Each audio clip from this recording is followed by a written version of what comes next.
Bueno, otra vez muy buenas tardes para todos. Bienvenidos a esta segunda web del curso Biología con código 2011-01. Eh, la temática que nos convoca corresponde al resultado de aprendizaje 2 del curso y vamos a hablar hoy sobre los seres vivos, el origen de la vida, estructura, funcionamiento y funciones de los seres vivos. Voy a comenzar a compartir mi pantalla. Por favor, todas sus dudas en el chat y al final, si necesitan hablar, les damos la palabra. ¿Listo?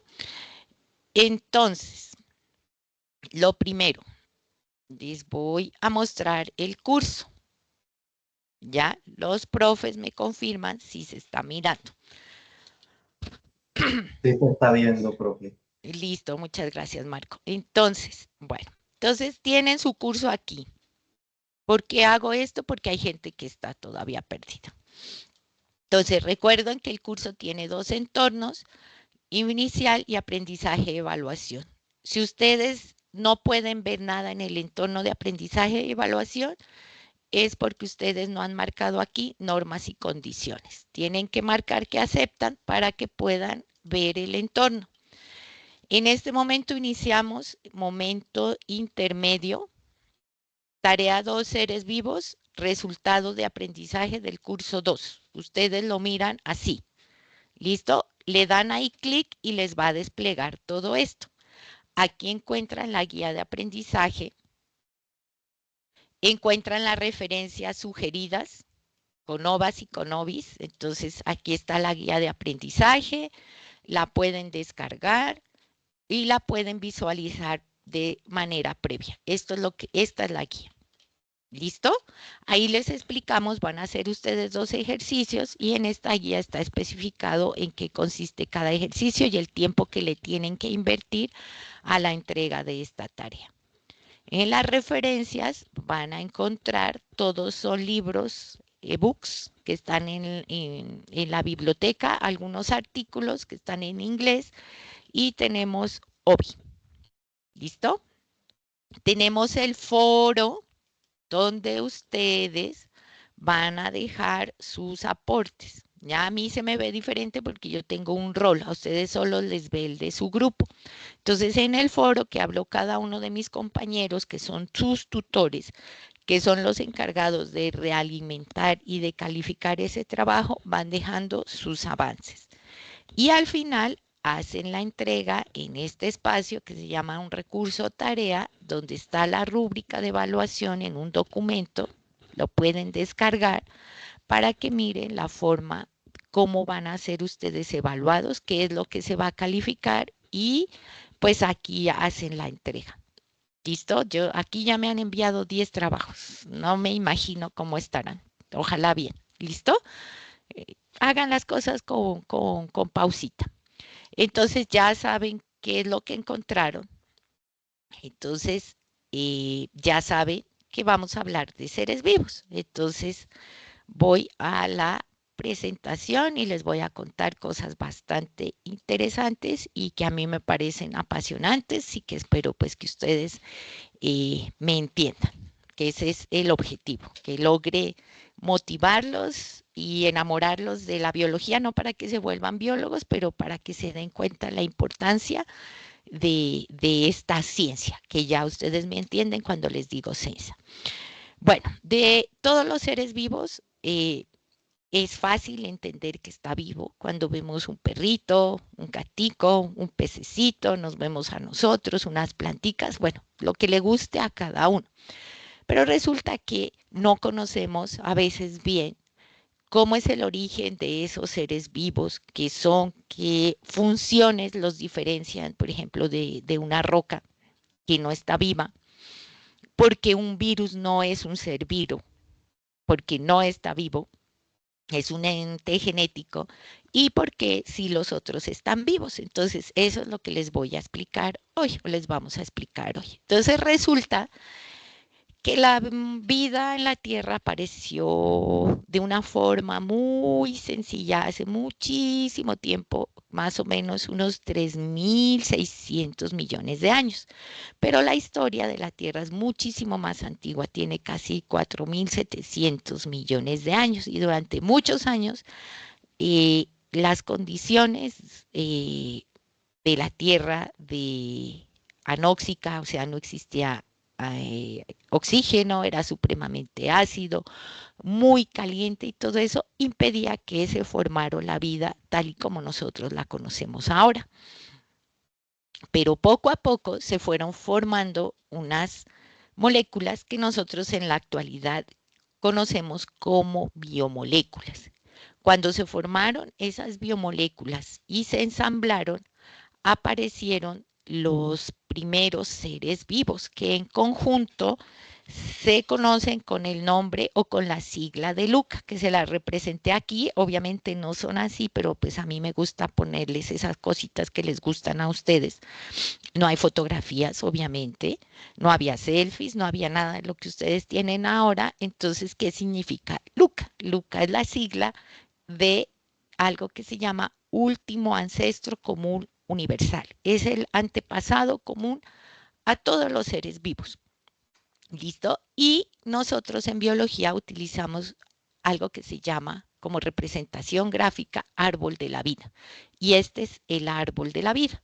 Y en su base siempre va a estar ese Luca. Eran varios, no se puede decir, no hay fósiles, no hay nada, sino que los registros genéticos y de proteínas pues nos han llevado a este origen, a este Luca, a la raíz de todo. Y los primeros Lucas obviamente tenían que ser microorganismos, eran unicelulares y procariotas.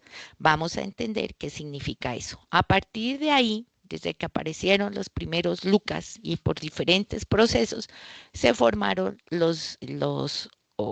otras ramitas del arbolito que son el resto de los seres vivos. Entonces vamos a iniciar con el estudio de las biomoléculas. Les traigo, este es el último árbol que encontré en una gráfica. Aquí estaría Luca. Todas estas líneas, y ya les voy a explicar más adelante qué significan, son todos los seres vivos que existen de forma resumida. Miren, tan grande que es esto. Y por aquí están o estamos nosotros los humanos, una parte mínima de todo este gran entramado, y estas lineecitas nos representan relaciones evolutivas, o sea, quiénes son los parientes cercanos. Y en la raíz de todo, siempre, así lo ven en árabe, en ruso, en chino, en inglés, en mandarín, lo que sea, siempre van a encontrar a Lucas, siempre van a encontrar esa sigla. ¿Listo? Entonces, ¿qué es lo primero que deben tener ustedes en cuenta o deben tener claro? En biología nosotros hablamos de niveles de organización. Vamos siempre de lo más pequeñito hacia lo más grande. Y aquí se los traje representados de tres formas. Esta es una forma, esta es otra forma y esta es otra forma. Si vamos de lo más pequeñito, iniciamos con átomos. Los átomos se unen, forman moléculas, por ejemplo, el átomo de hidrógeno con el átomo de oxígeno se une y forman la molécula de agua. ¿Listo? Estas moléculas se unieron y formaron células. La unión de varias células forma un tejido. La unión de varios tejidos nos forman órganos. Los órganos nos forman un sistema, ya un ser vivo, un organismo, como tal, con todos sus sistemas de órganos y tejidos. ¿Listo? Y si vamos a niveles más grandes, encontramos las poblaciones, comunidades y ecosistemas. Esta parte de población, comunidad, ecosistema y ecosfera nosotros lo vamos a mirar en la tarea 4, que es la tarea de ecología. Aquí están otra vez los niveles, desde el más pequeño, átomo, molécula, célula, tejido, órgano, hasta que lleguemos a la biosfera, que es toda la parte viva del planeta, y otra representación. ¿Listo? Entonces, iniciamos desde lo más pequeñito y nos vamos a centrar en 4 biomoléculas, que son las que regulan todo lo que pasa en cualquier ser vivo. Entonces, los elementos de la tabla periódica, los elementos naturales, no aquellos que se han sintetizado en el laboratorio. Ustedes, como ven química, esta parte sabe que la miran allá. Entonces, los átomos se nos unen y forman biomoléculas. Y las más importantes para nosotros desde el punto de vista de la vida son los carbohidratos, los lípidos, las proteínas y los ácidos nucleicos. Los ácidos nucleicos son tan importantes que les vamos a dedicar un resultado de aprendizaje solito para ellos, que es la próxima tarea, que es la tarea 3, donde vemos toda la parte de genética. Entonces les voy a explicar rápidamente qué hace cada una de estas biomoléculas. Vamos con los carbohidratos. Entonces, los carbohidratos tienen funciones esenciales, se conocen con el nombre de carbohidratos, hidratos de carbono, azúcares, glúcidos. Cualquiera de esos nombres es válido. Son fuentes inmediatas de energía. Tenemos algunos simples, complejos. Aquí está la estructura química. O sea, un carbohidrato se conoce como una cadena de carbonos e hidrógenos con enlaces aldosas o cetosas. Y eso sirve para la clasificación, pero como les digo, eso es química. No lo vamos a qué. Entonces, según la cantidad de monómeros que tengan, tenemos monosacáridos, uno solo, como por ejemplo la glucosa o la fructosa, que es el azúcar que se encuentra en las frutas, disacáridos como la manosa, que son la unión de dos glucosas, y polisacáridos, por ejemplo, el almidón, el peptidoglucano, que está en las paredes celulares de las bacterias gram positivas, y la celulosa que se encuentra en las paredes de las células vegetales. Todos necesitamos carbohidratos. ¿Por qué? Porque ellos tienen funciones muy importantes. Son fuente de energía, hacen parte de estructuras moleculares muy importantes de las células y los tejidos, son los encargados de mecanismos de reconocimiento a nivel de membrana celular, traducen esas señales y son los que facilitan las interacciones entre célula a célula. ¿Listo? Pero pues esto, como les digo, lo profundizan en química. La otra biomolécula importante son los lípidos, que tienen mala fama, pero que son riquísimos. Entonces, lípidos o aceites, grasas, ¿ya? Son reservas energéticas y también tienen funciones estructurales bien importantes. Producen una gran cantidad de energía y en el caso de los humanos y los mamíferos se almacenan en el tejido adiposo. O sea que cuando nos toquemos los gorditos, no vamos a decir estamos gorditos, sino que tenemos bastantes reservas energéticas. Los lípidos son necesarios. Un cuerpo sin lípidos, por ejemplo, imagínense una ballena sin su cubierta protectora de grasa, pues se muere muy rápido. Y esa cubierta es súper grande, tiene casi 1 metro de ancho. Hay lípidos buenos en el caso de las dietas de los humanos, que son los que vienen de forma natural, y ya hay lípidos que hay que tener cuidado, por más buenos que estén, cuando que se consumen, que son los que se utilizan ya cuando se procesan alimentos. Pero tienen funciones estructurales muy importantes. Por ejemplo, son los fosfolípidos, hacen parte de la membrana celular, que eso lo vamos a ver rápidamente hoy y a profundidad el próximo martes. ¿Listo? La parte de reservas, ya les dije. Funciones endocrinas, las hormonas, muchas hormonas están compuestas de lípidos. Y la termorregulación, que ya les puse como ejemplo lo que les pasaba a las ballenitas, o en el caso nuestro también es importante tener grasa porque si no, no se protegen los órganos internos. Luego vienen las proteínas, súper importantes, también son grandes, están formadas por aminoácidos. Cada aminoácido está formado por un grupo amino, que es este, un NH2, un grupo carboxilo, que es COH, que es este, y una cadena lateral. Y esa cadena lateral hace que cambie. Entonces, tenemos 20 aminoácidos que son los que se encargan de dar todas las estructuras a todos los seres vivos, desde pequeñitos hasta grandes como nosotros. ¿Listo? Y las funciones pues que tienen son estructurales, de transporte, catalíticas, porque todas las enzimas aceleran la velocidad de las reacciones químicas y todas las enzimas que se conocen son proteínas, absolutamente todas, más no todas las proteínas son enzimas. Tienen función de reconocimiento, por ejemplo, en las inmunoglobulinas, entonces protegen el sistema inmune o son las encargadas de darnos reacciones alérgicas cuando tenemos alergias. Las proteínas actina y miosina principalmente cumplen función motora porque son las que se encuentran en los músculos y en el sistema nervioso hacen función de recepción de estímulos. Y bueno, aquí estructurales no les dije, pero pues les explico el colágeno y la queratina.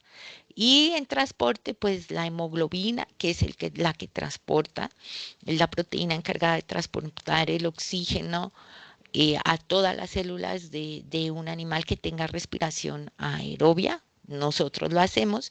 Y en el caso la mioglobina también lleva el oxígeno a los músculos. En los animales mamíferos que somos los que tenemos músculos esqueléticos, que son los que nos permiten los movimientos.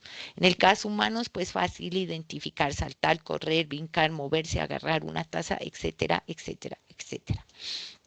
Y finalmente tenemos los ácidos nucleicos, como les dije, tan importantes que la próxima tarea, la tarea 3, es solo dedicada a ellos. Vamos a hablar de genética. Entonces, ahí tenemos el ácido desoxirribonucleico, que es el ADN, y el ácido ribonucleico, que es el ARN.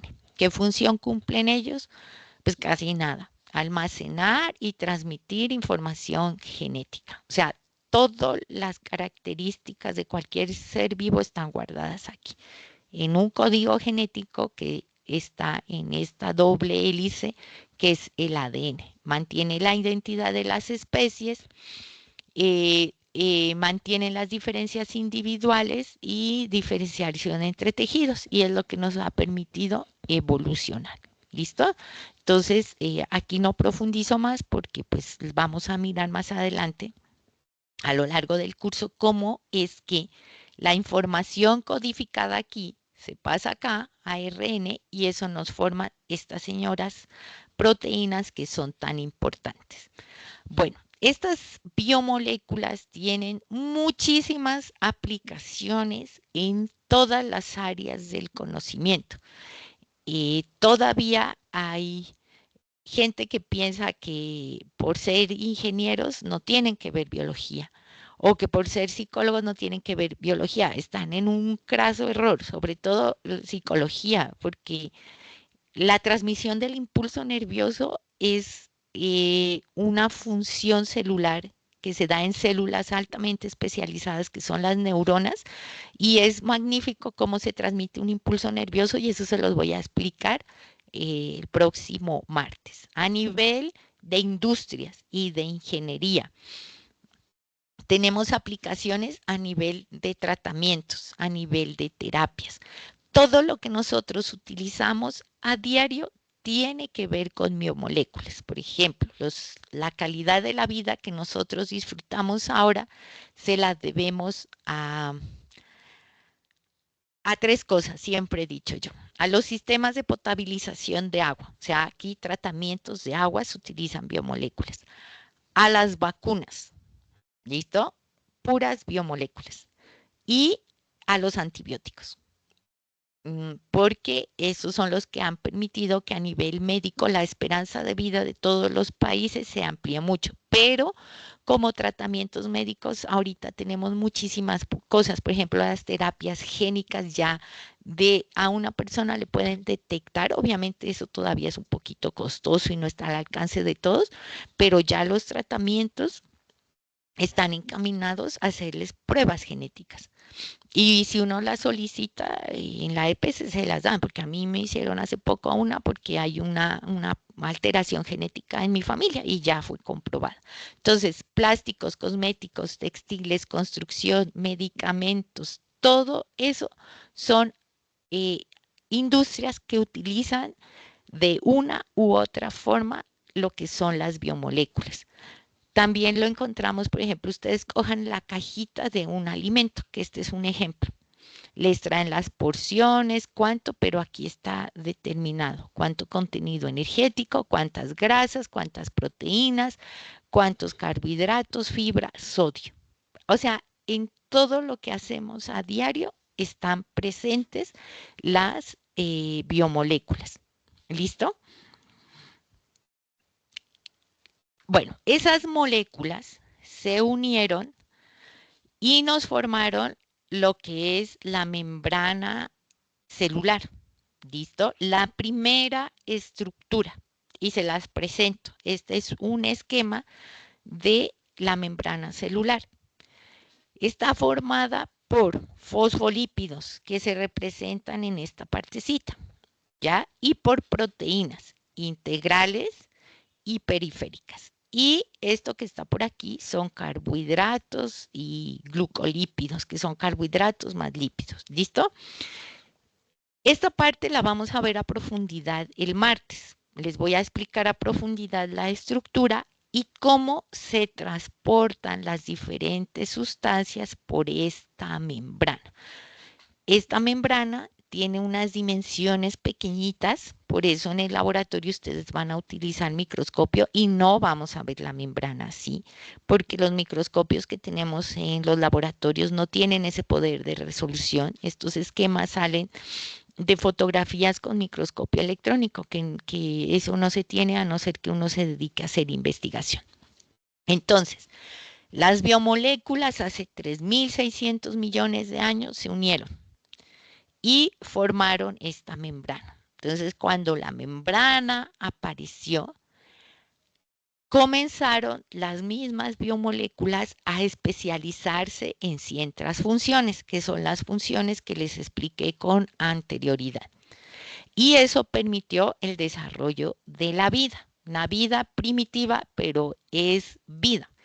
Y aparecieron los Luca, que ya les había dicho, ¿listo? Entonces, así me lo imaginé yo a Luca y utilizando IA me creé, esta versión de Luca, que es lo que yo pienso que debieron ser, y los animé como los hacen ahora. Obviamente no son así, eran de otras formas y no tenían ojos, ni bastones, ni nada, pero pues me puse a cacharrear y se las quise traer. Entonces, nuestro último ancestro común universal, el origen de la vida. Nosotros venimos de ese Luca o esos Lucas, porque ya les dije, les repito, son varios.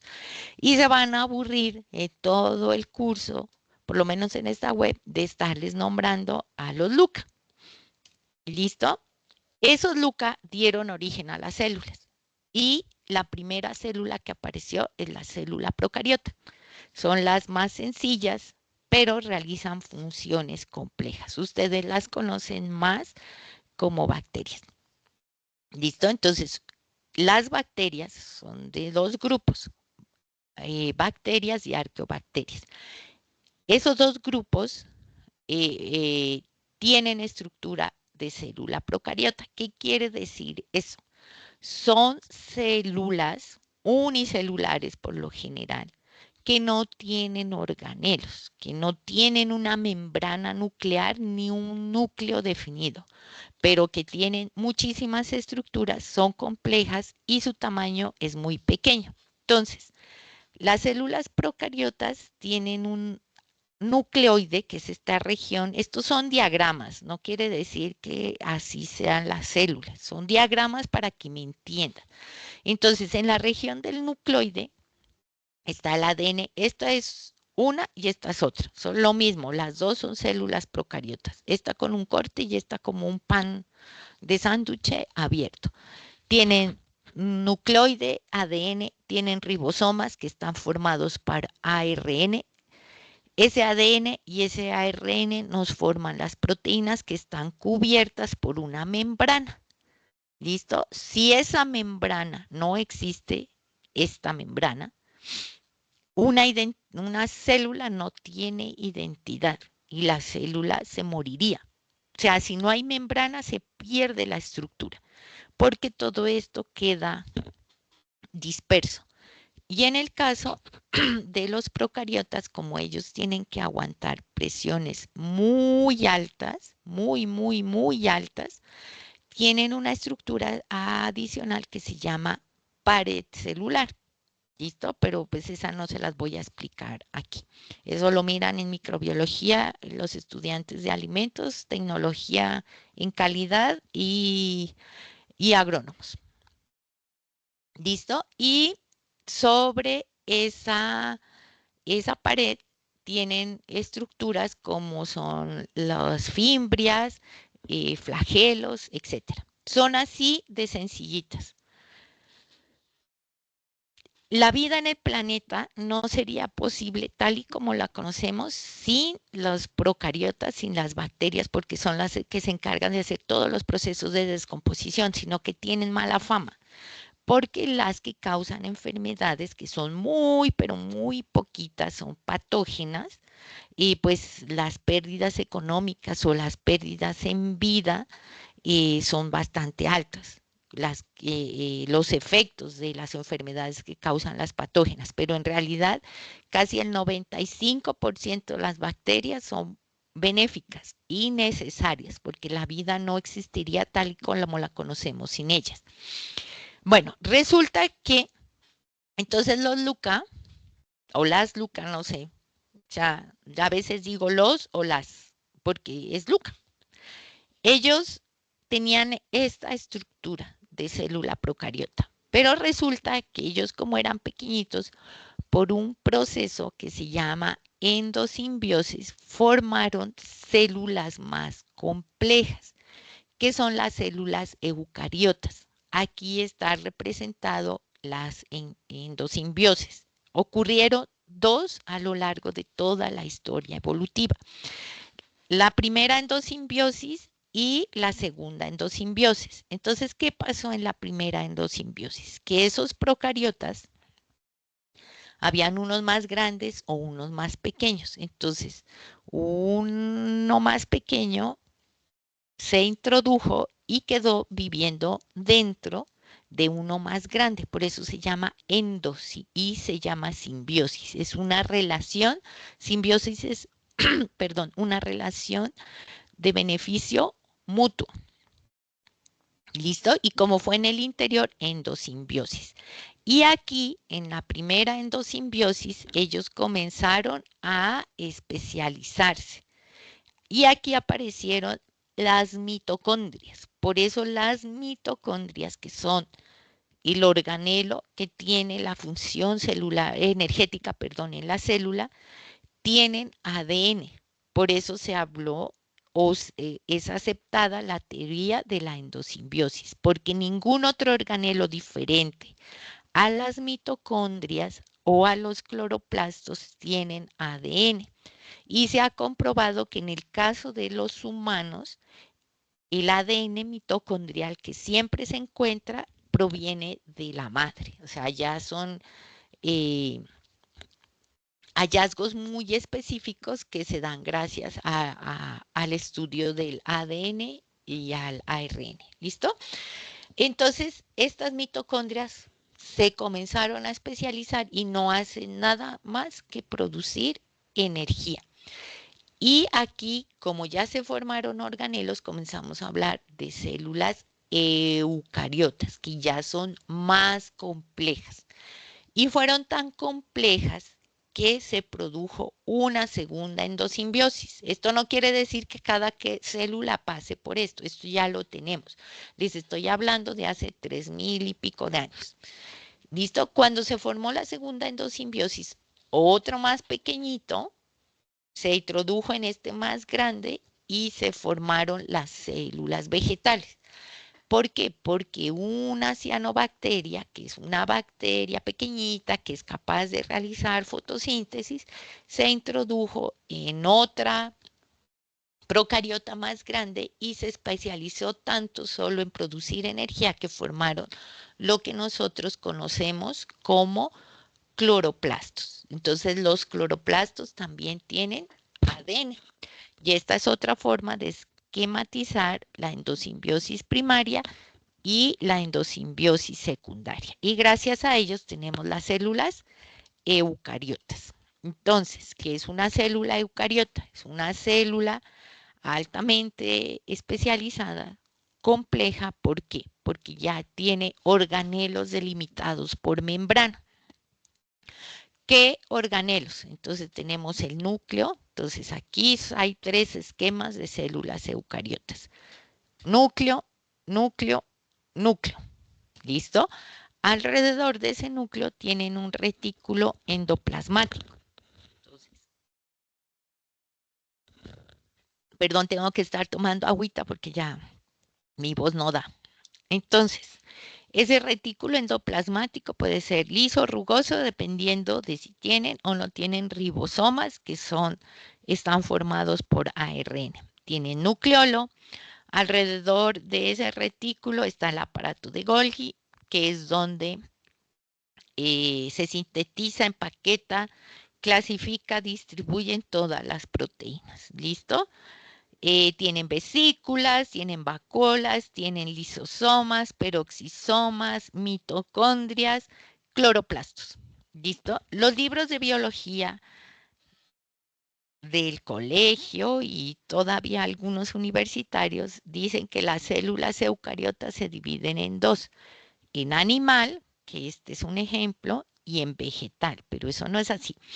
Son los ejemplos más claros o más fáciles de diferenciar de células eucariotas. Pero nosotros tenemos los hongos, que están formados por células eucariotas y no son ni animales ni vegetales, son otro reino.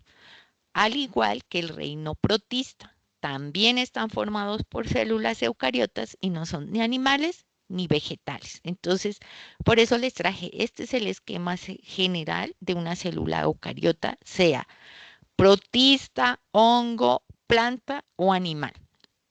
¿Listo? Y aquí estas sí, pues bien especializadas porque realmente las únicas células que son capaces de formar tejidos, como los conocemos y los vamos a mirar en el laboratorio, son las células animales y las células vegetales. Y aquí tienen sus diferentes formas, porque las células vegetales tienen a tener estas formas geométricas de icosaedros o de rectangulitos. Ya lo van a ver ustedes en el laboratorio, van a salir maravillados de todo lo que se van a mirar. De pronto alguno ya miró, pero pues por experiencia les digo que la mayoría es la primera vez que van a tener contacto con un microscopio.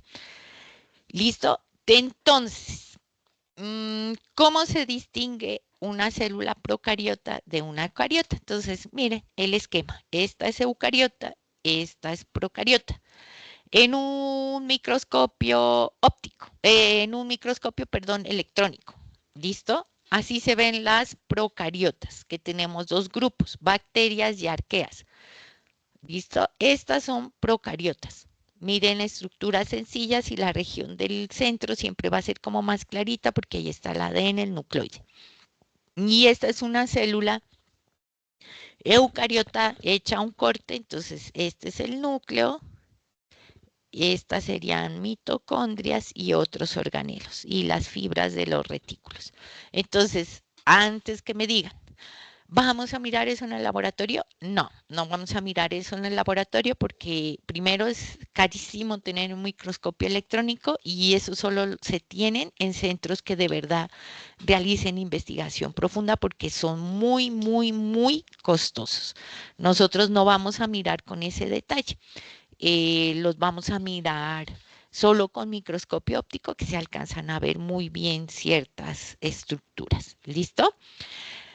Esas células como les decía, y por eso lo primero que les expliqué fue lo de los niveles de organización. Entonces, después de que las moléculas o biomoléculas nos forman células, esas células se nos reúnen y nos forman tejidos. Y como les dije, tejidos vegetales y tejidos animales. Entonces, estos son los tejidos vegetales, o sea, los tejidos de las plantas. Entonces, aquí están los nombres, esos los vamos a mirar en el laboratorio. Son meristemos los que crecen y tenemos parénquimas, colénquimas, epidermis, esclerénquimas, xilema y floema. Listo, algunos los vamos a mirar en el laboratorio. Como les digo, aquí les explico, es para que tengan claridad la ruta de lo que van a hacer. Y en tejidos animales tenemos 4 tipos de tejidos, que son el tejido epitelial, el tejido conectivo o conjuntivo, el tejido muscular y el tejido nervioso. Entonces, aquí está la respuesta a por qué los psicólogos tienen que mirar biología. Aquí está. ¿Listo? Porque ustedes trabajan con un tejido que es el tejido nervioso, altamente especializado en transmitir impulsos nerviosos, y eso lo vamos a ver el martes. En los tejidos musculares, perdón, tenemos músculo estriado, que es el que está en los músculos que se mueven, liso, que se encuentra en el aparato digestivo, y cardíaco, que es el que se encuentra en el corazón y solamente en ese órgano. O sea que un ser vivo que no tiene corazón, pues no va a tener tejido muscular cardíaco, tiene otro tipo. Y en el tejido conectivo encontramos huesos, cartílagos, tejido adiposo, tejido sanguíneo. Y en los epitelios pues tenemos epitelios de revestimiento, o sea, pieles, epitelios especializados en secretar sustancias como las glándulas, y por si no lo sabían, el órgano del sentido más grande del cuerpo humano es la piel. Esa es la función sensorial. ¿Listo? Pausita para tomar agua, perdón. Bueno, entonces, ya les dije 5 reinos, vamos a ver de dónde sale eso. Entonces, cuando los científicos se pusieron a estudiar las relaciones evolutivas, se habla de filogenia. Ya les mostré el producto final, que es el árbol de la vida. Pero obviamente ha pasado una línea de tiempo gigantesca y mucha gente brillante haciendo estudios para que nosotros tengamos conocimiento de lo que es ese árbol de la vida. ¿Listo? Entonces, según estas relaciones evolutivas, en el año de 1969 se propuso la clasificación por reinos, 5 reinos, los propuestos por Whittaker. ¿Listo? Entonces los reinos son monera o procariota, ¿ya? O sea, son los que tienen estructura celular procariota, que son las bacterias, cianobacterias y arqueobacterias. Protistas o proctistas, ¿listo? Plantas, hongos y animales. Pero a medida que se fue avanzando en el estudio de los ácidos nucleicos, se encontraron relaciones más grandes. Y ahí se habla de dominios. Esos dominios fueron propuestos en el año de 1977 y se propusieron a partir de los estudios del ARN ribosomal. Hay varios tipos de ARN y se centraron en este ribosomal. Entonces, este es el árbol de la vida actual. Luca en la raíz, 3 dominios que se llaman dominio bacteria, que son todas estas, mis amigas bacterias, dominio arquea o archaea, que son todas estas. Bacteria y arquea tienen estructura celular procariotas, y el dominio eucaria. ¿Listo? Y en ese dominio eucaria se ubican los protistas, los hongos, las plantas y los animales. Se cree que los LUCA están muy relacionados con las arqueas, porque estos son los procariotas que están adaptados a vivir en ambientes extremos. Ambientes extremos como un volcán, una fuente termal, la nieve. ¿Listo? En un volcán ustedes no van a encontrar pececitos, pero sí van a encontrar arqueas. En un bloque de hielo no van a encontrar un pececito vivo o algo así, pero sí vamos a encontrar protistas y vamos a encontrar principalmente algunas arqueas. Son las que están adaptadas a condiciones extremas de acidez, basicidad, temperaturas altas o bajas, condiciones extremas de sal, condiciones extremas de azúcar. O sea, donde no hay otras formas de vida, hay arqueas. Entonces, ejemplos de filogenia. Entonces, las lineecitas estas que salieron en el árbol de la vida que les mostré al inicio, nos muestran evolutivamente la relación. O sea, entre más cerca o cuanto más cerca estén dos lineecitas, quiere decir que están más relacionados evolutivamente. Por eso nosotros, los animales, mírenos aquí, nosotros somos animales y nos pongan bravos, somos clase mamalia, estamos más relacionados con los hongos que con las plantas o con los protistas, ¿sí? Esto quiere decir que no vengamos de los hongos, no, todos venimos de Luca, pero en el tiempo evolutivo hay una mayor relación. Y entonces eso nosotros en biología, los biólogos, ya hay que ser biólogo, le llamamos clados, cladogramas. ¿Listo? Entonces, miren, este es un clado de varios tipos de pececitos. Este es un clado de los 5 grupos de hongos que existen y que se conocen hasta ahora. Entonces, este es cortico, solo son 5 grupos de honguitos que se conocen y bueno, obviamente estas son las clases, hay más, ¿listo? Entonces, ¿por qué es importante esto? Porque eso nos permite dar una clasificación. Siempre desde los años, desde los filósofos griegos se preocupaban por un sistema de clasificación. Pero como no habían todas las herramientas que nosotros tenemos ahora, era muy difícil hacer esa clasificación. Entonces, esa clasificación también se ha hecho teniendo en cuenta lo más grande hasta lo más pequeño. ¿Listo? Entonces les traje esa clasificación representada de 3 formas. A eso se llama categorías taxonómicas. La más grande es el dominio. Dominio bacteria, dominio arquea, dominio eucaria.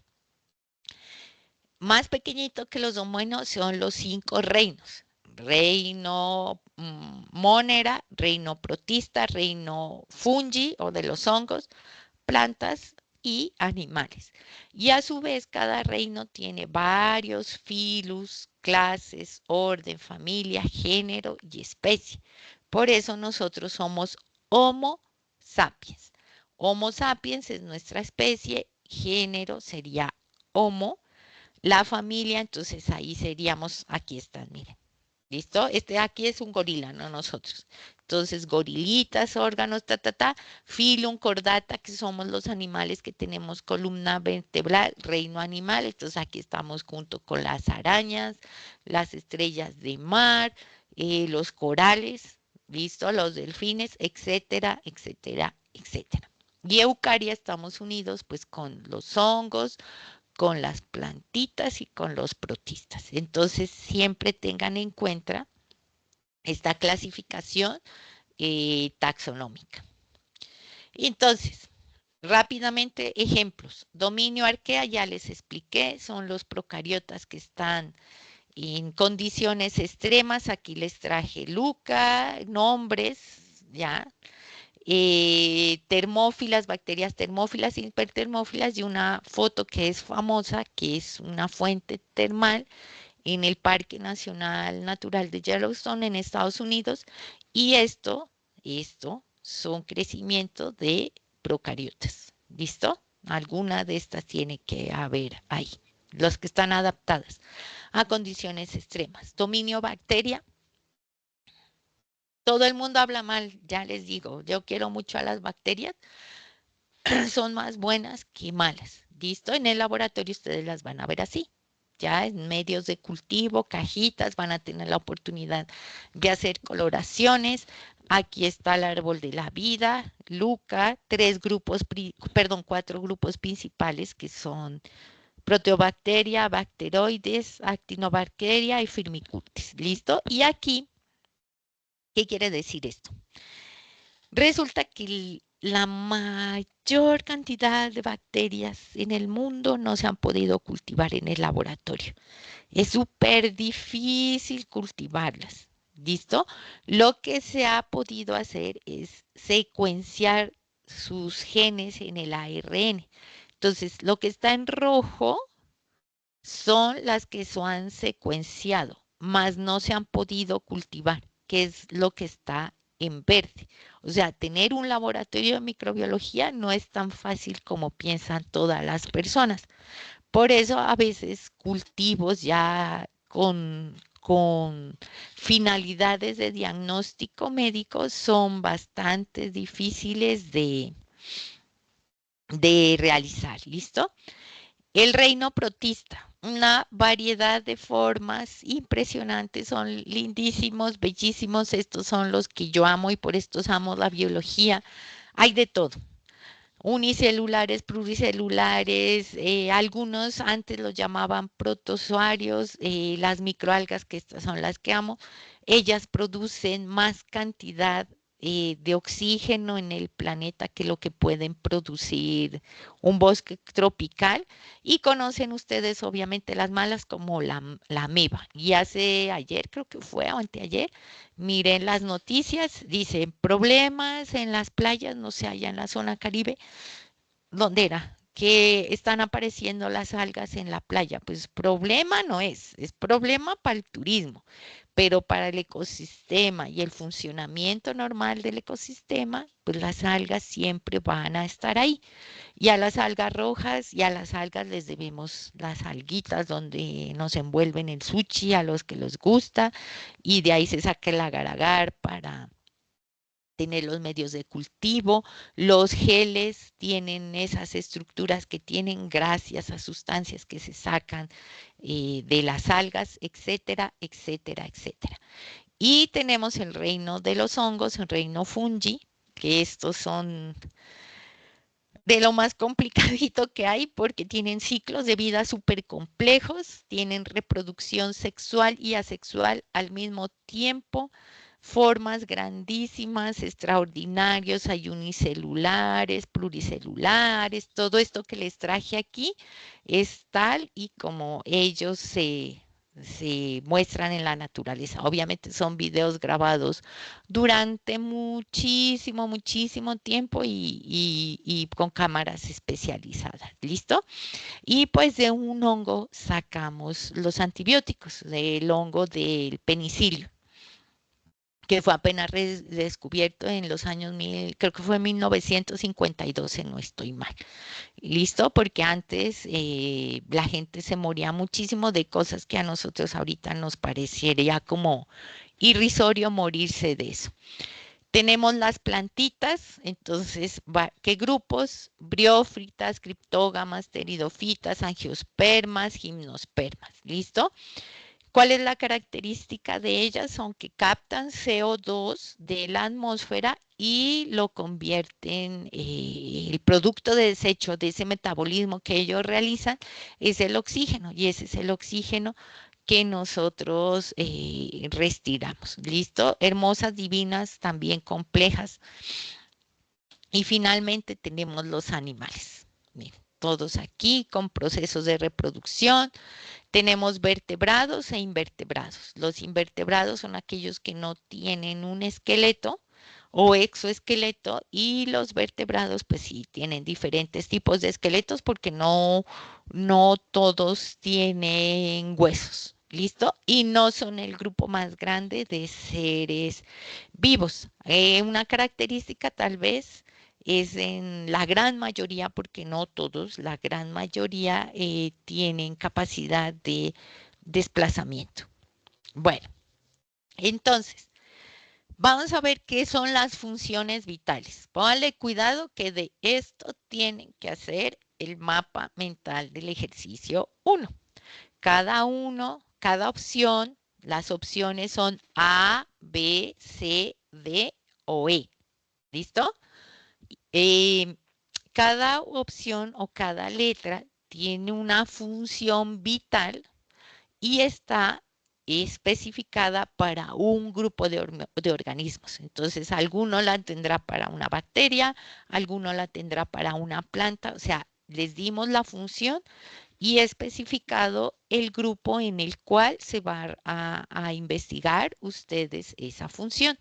Entonces, las funciones vitales de los seres vivos son 3. La función de nutrición, la función de reproducción y la función de relación. Vamos a mirar cada una de ellas. En resumen, la función de nutrición es, la finalidad es proporcionar energía en forma de ATP. O sea, es ingerir moléculas o alimento para que se transforme todo a través del metabolismo en ATP. La función de reproducción lo que hace es perpetuar la especie, o sea, que una población tenga a su vez hijitos o descendencia fértil, que siempre esté esa población presente con la función ecológica que ya cumpla. Y las funciones de relación son aquellas que nos permiten convivencia y adaptación, dependiendo de, pues, del tamaño del organismo, perdón, y de la población de la cual hace parte. Entonces, la función de nutrición. Bueno, hay dos grandes tipos de nutrición. Nutrición autótrofa y nutrición heterótrofa. ¿Listo? Un autótrofo es aquel que puede producir su propio alimento, por decirlo de alguna forma, a partir de compuestos inorgánicos. Lo hacen plantas, cianobacterias y protistas como las algas, macroalgas y microalgas. ¿Listo? Los heterótrofos son aquellos que necesitan alimentarse de otros seres vivos. ¿Y para qué se alimentan? Para producir energía. Y esa energía se guarda en esta molécula que es el ATP, adenosín trifosfato. Aquí se guarda toda la energía de todos los seres vivos en estos enlaces. Por eso trifosfato, un fosfato, dos fosfatos, tres fosfatos.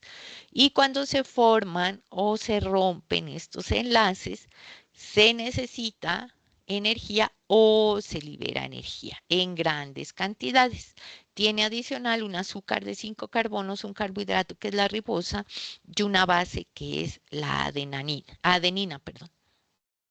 Todos, desde una bacteria hasta nosotros, necesitamos nutrirnos, alimentarnos para tener estas moléculas y poder tener energía. ¿Y para qué se requiere energía? Para todo.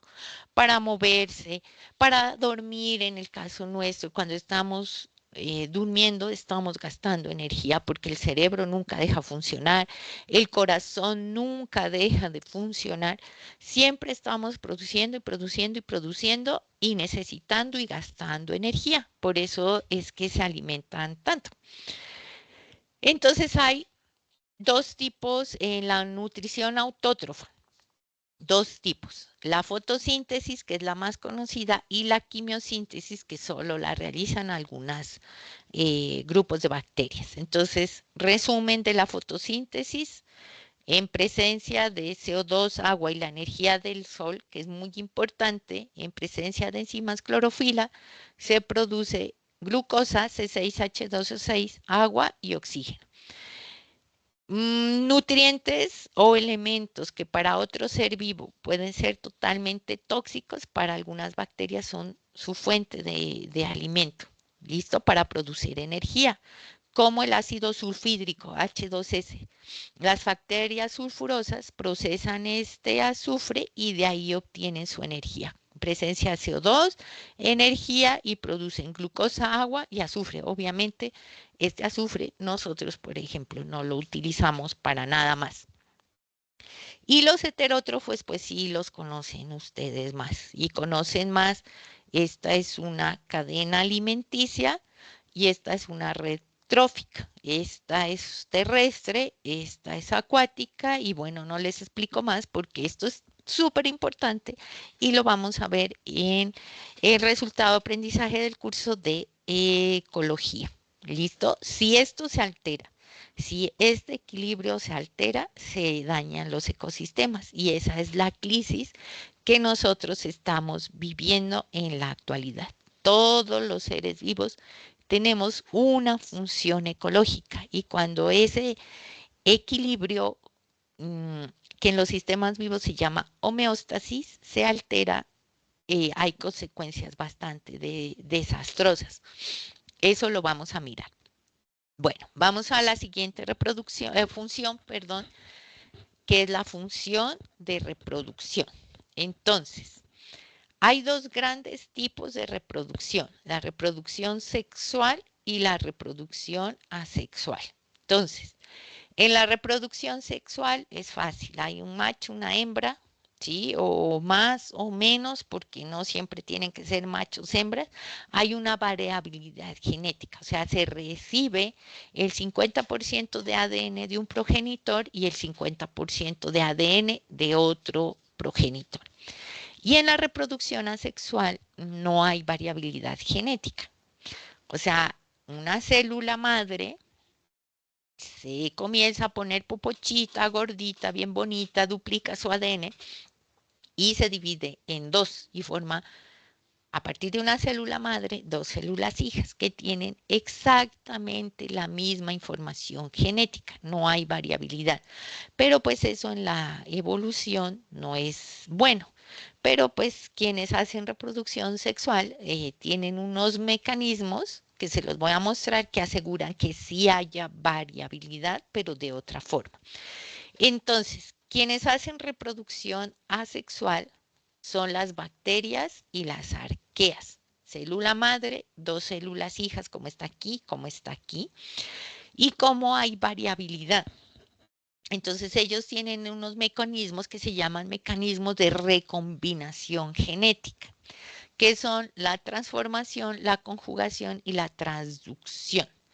La transformación es que ahí en el aire ahí está lleno de fragmentos de ADN y de ARN, de células que murieron, etc.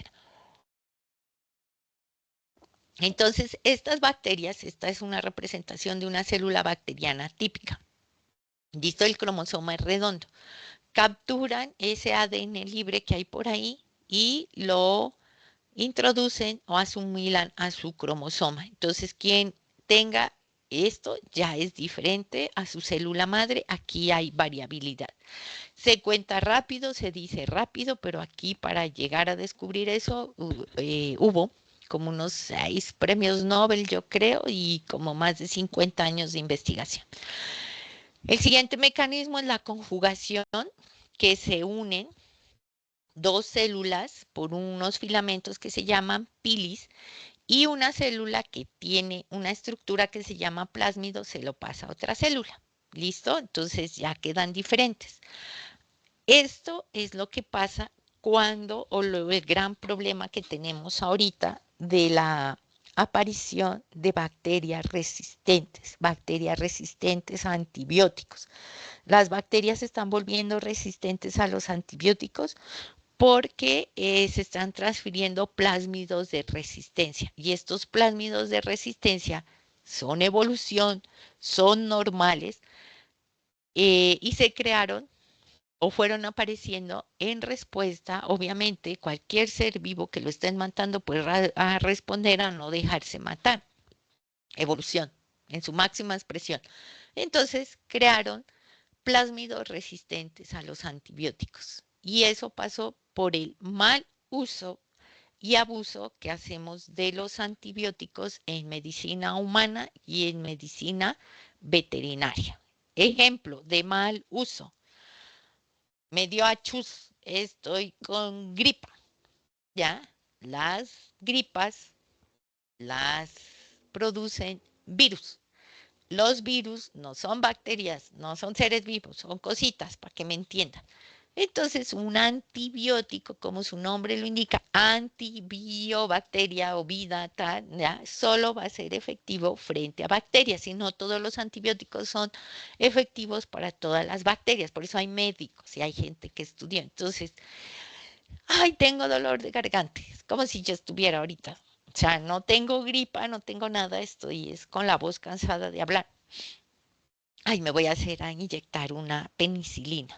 No estoy haciendo nada. Le estoy haciendo un daño a mi cuerpo y a la humanidad y al planeta en general porque estoy fomentando la aparición de plásmidos de resistencia a antibióticos. Y es un problema gravísimo en la actualidad, tan grave que ya hay Día Mundial. Lo que pasa es que no me acordé del dato de que se usen responsablemente los antibióticos. Y por eso no tomen tanto antibiótico. Y si los toman, entonces mal uso y abuso, ¿no? Entonces, abuso, lo que les dije, la penicilina.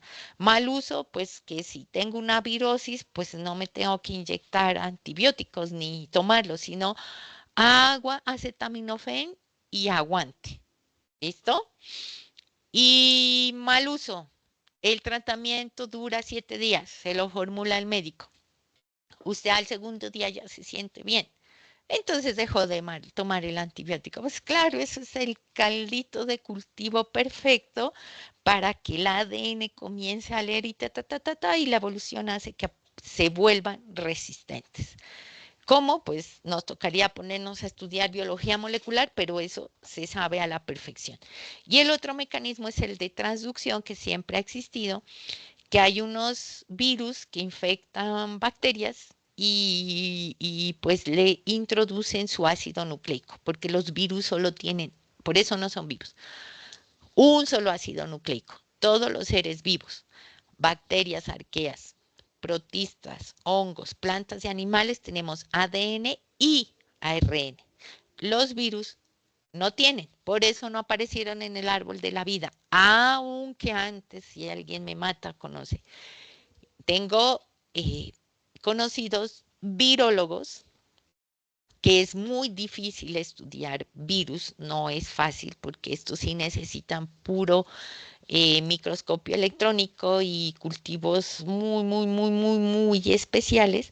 Ya están como saliendo hipótesis de la importancia de la presencia de los virus a lo largo de toda la vida del planeta Tierra y los 3.600 millones desde que apareció Luca, que yo ya por ahí miré propuestas de árboles de la vida donde comienzan a aparecer los virus, sin ser seres vivos, sino que tienen una importancia trascendental en lo que es el desarrollo de la vida.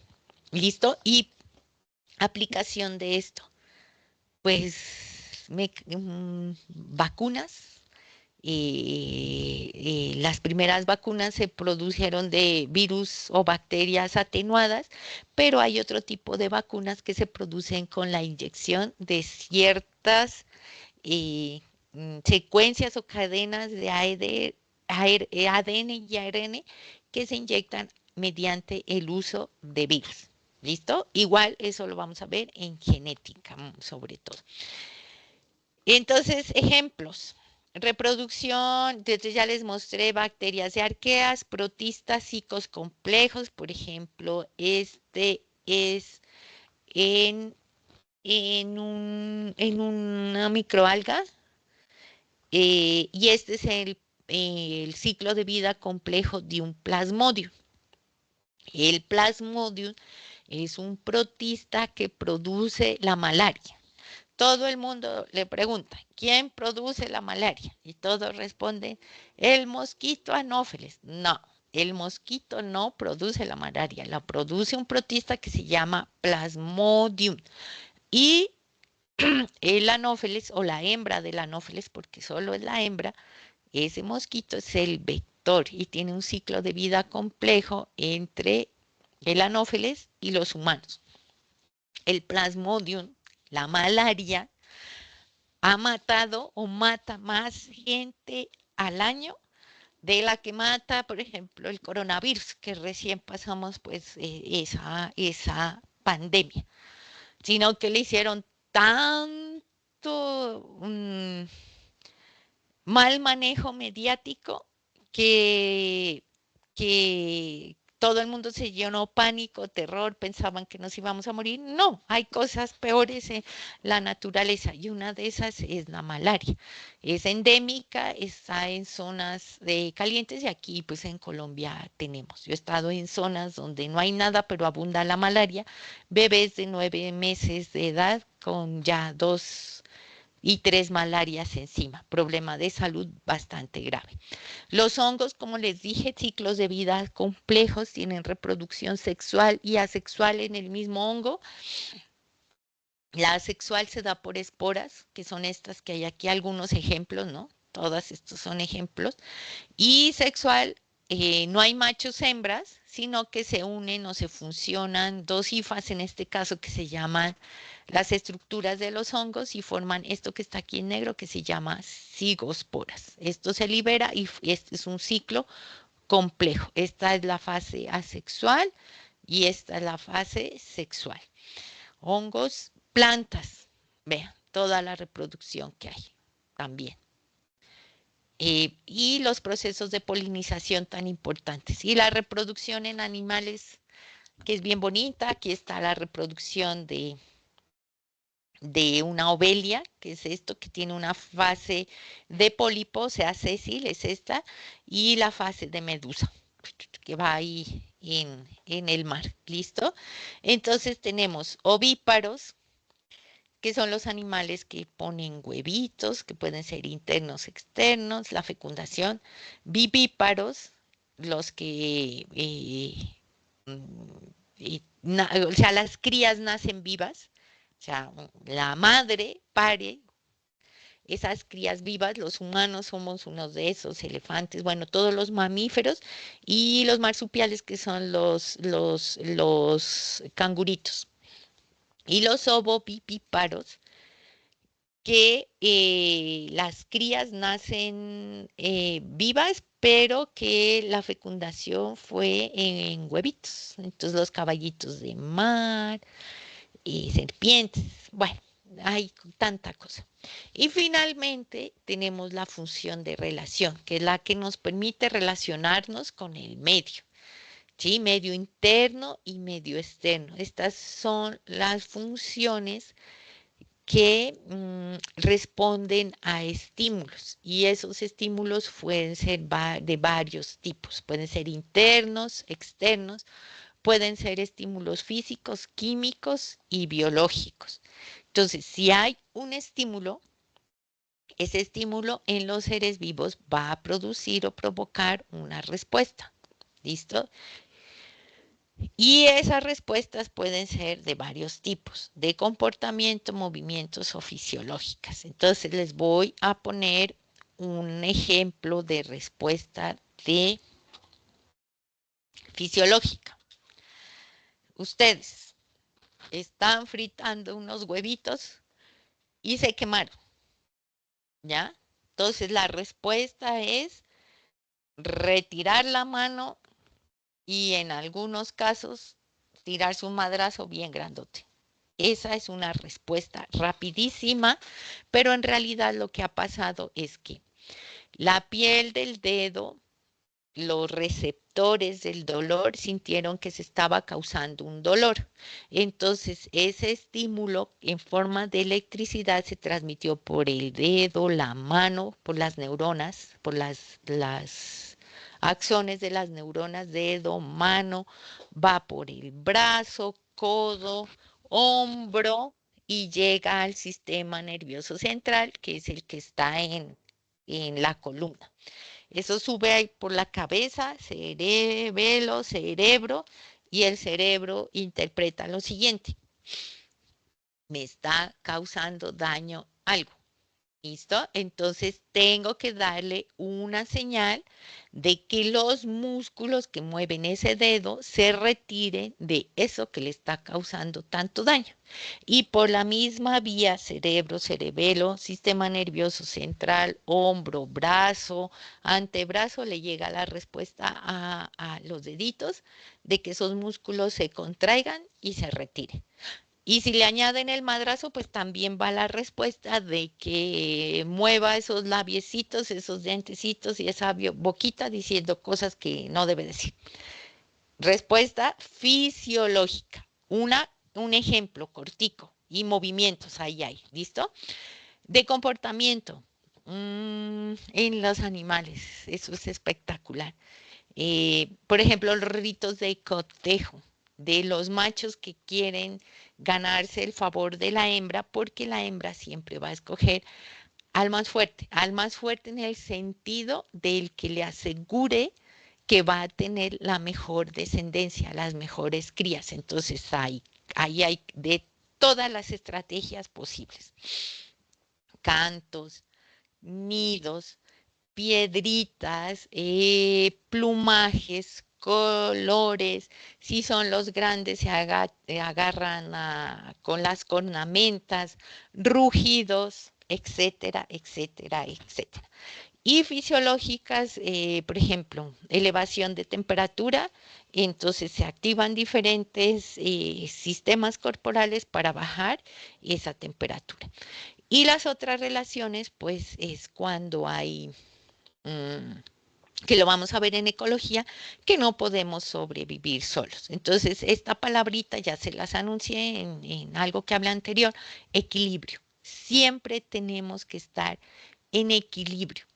Respondemos a esos estímulos, ya sean internos o externos, desencadenan las respuestas y debemos siempre buscar el equilibrio, porque eso es supremamente importante para la supervivencia de un individuo. Y si ya son respuestas en cuanto a la reproducción, como les dije, eso es fundamental para perpetuar una especie.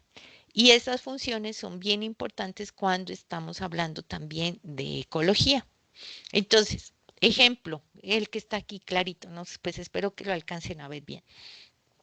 La temperatura corporal humana es altísima, es de 36.5 en promedio. Si se baja, grave, nos morimos de hipotermia. Y si se eleva muchísimo, pues nos empieza a dar fiebre, que es una señal de que algo está mal.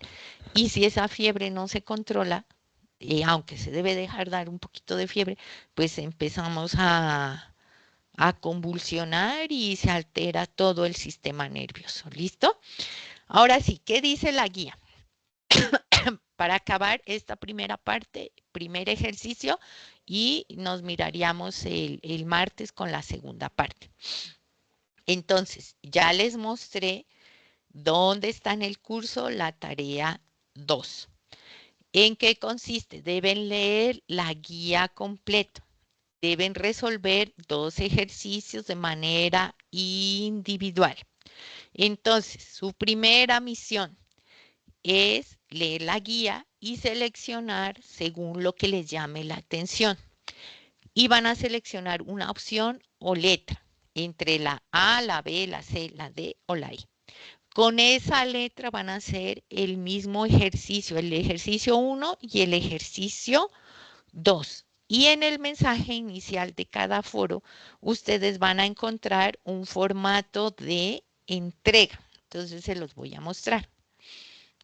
Entonces, la guía de aprendizaje. ¿Listo? Tarea 2, seres vivos. ¿Cuántos puntos? Se evalúa máximo sobre 70 puntos. Esa actividad abrió el 2, por eso estamos reunidos hoy, porque tenía que ser rapidito. Y se cierra el 28 de septiembre. ¿Listo? En el mensaje de apertura del foro está bien claro hasta cuándo vamos a realizar las realimentaciones. Esa es una norma de la universidad, que no se realizan realimentaciones a los aportes que se envían 3 días antes de cerrar una actividad. Días hábiles. El domingo para sus profes no es día hábil.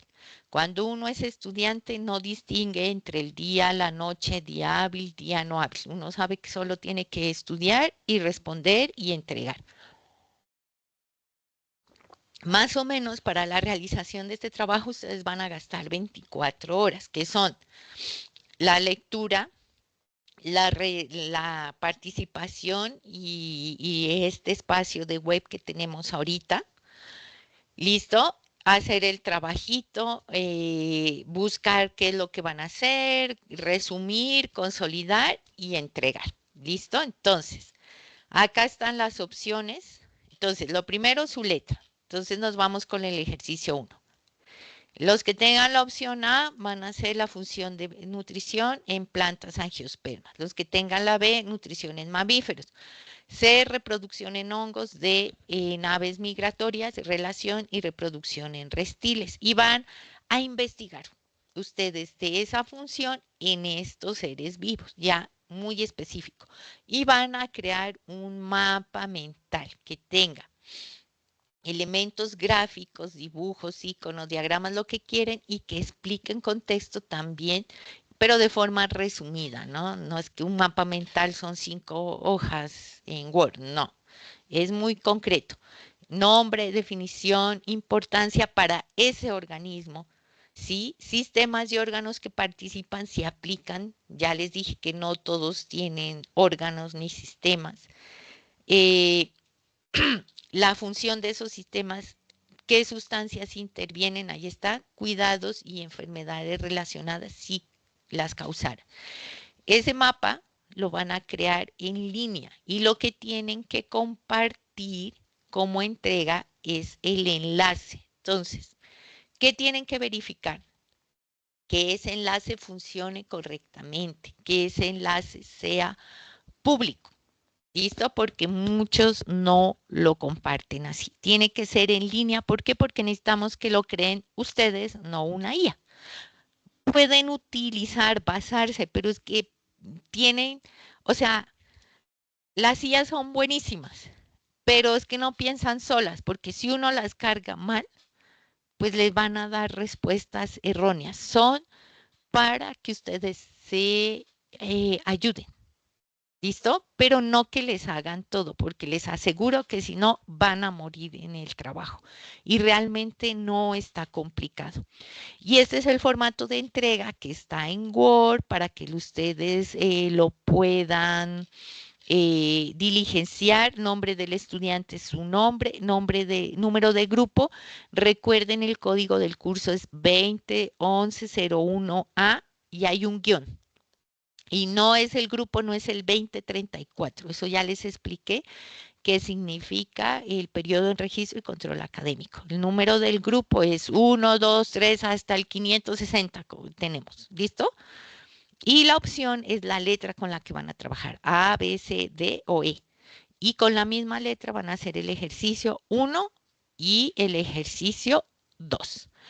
Ahora sí, me voy con dudas. Entonces, no miro el chat. Si quieren, levanten la mano y les pido el favor a mis compañeros quien les va a dar la palabra y les pueden activar el micrófono. No respondo nada de componente práctico ni de los estudiantes de agronomía. Única y exclusivamente tarea 2, seres vivos. Entonces, ¿quién me va a ayudar? Mis profes.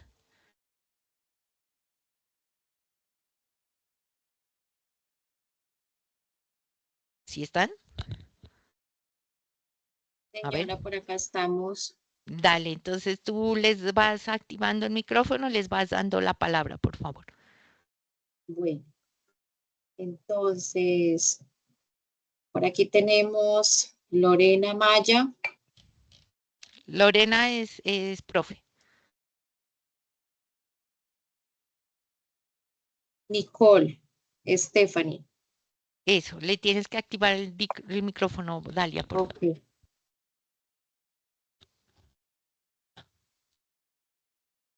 No me lo deja activar. Permitir, listo.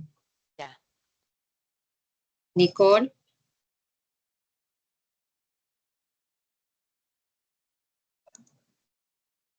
Nicole. Bueno, Entonces, seguimos. espera, voy a hacer algo. Voy a detener la grabación para que no quede tan larga y pues ellos ya que... Espérame un ratico.